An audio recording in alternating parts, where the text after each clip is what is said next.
Kenya's push for food security has sparked a silent battle, one that pits pests against pesticides, profits against public health. Since the ban on 77 cancer-linked chemicals in June, the nation remains split. Farmers, scientists and activists are divided, some demanding a total phase-out, others warning of devastating crop losses.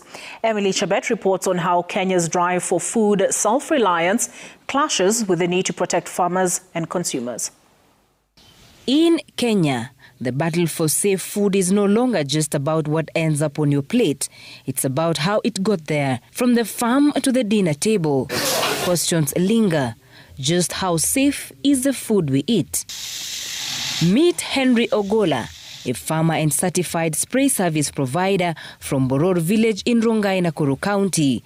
He knows firsthand the crucial role food production safety standards play. On his 3-acre farm, he's created a training hub for fellow farmers, teaching climate-smart agriculture and the responsible use of chemicals, reading labels, wearing full protective gear, and scouting for pests before selecting any pesticides. Dawa ikigusa skin ama ngozi, kuna zile ambazo zinaweza kuchoma ngozi. Kuna dawa ambazo zinaingia kwa macho, inaingia kwa mapua na mdomo, all the openings ya mwili.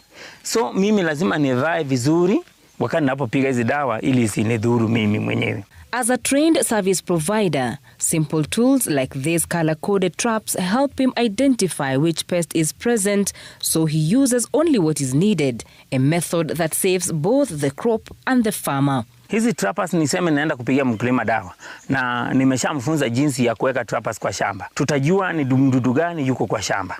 So tutaenda kwa specific pesticide na pia tunaangalia hiyo mimea imebaki muda gani ivunwe. The debate over hazardous chemicals in Kenya's market has led to the ban of 77 pesticide products, many flagged for links to cancer, hormone disruption and damage to pollinators and aquatic life. However, calls to outlaw all products banned in the European Union and their countries of origin have stirred fierce debate, with experts arguing that Africa and Kenya in particular cannot be directly compared to the EU due to differences in soil, climate and temperature. Because of climate change, we have seen emergence of new pests that were not a problem before.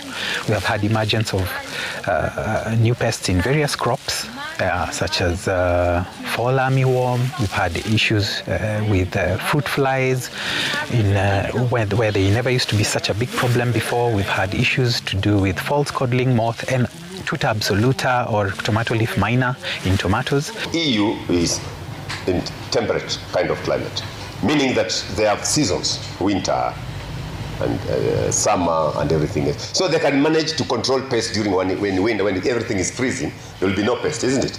We are in the tropics. Pests are moving every time. Every time you hear we have locust issues, those pests are not there. Fall armyworm, for example, is not there. We have false codling moth for flowers that is actually devastating flowers. It's not there. According to a 2023 Route to Food report, 76% of the total volume of pesticides in Kenya are categorized as highly hazardous, and 44% of these pesticides are banned in the European Union. But some stakeholders question how large-scale producers who feed millions can maintain yields without these chemicals. They warn that outright bans without alternatives leave farmers vulnerable and threaten food security, urging responsible use and tough action on counterfeits. Label instructions usually provide the farmers with the rates of application that they're supposed to use, and they're supposed to strictly follow those. And also because of issues of resistance, normally farmers, especially for insecticides, are urged to not just rely on one particular chemical for a long period of time. If we use them as the way they are intended, the risk mitigation measures built on, then they're not posing a risk. So the idea should not be, are these products registered in EU? It should not be registered in Africa. If we took that, we will not produce food. So the idea should be, do the risk posed by these products acceptable and can be mitigated? That should be the question. Look at the level of Kenya and the level of Europe. Europe have the money to buy food from all over.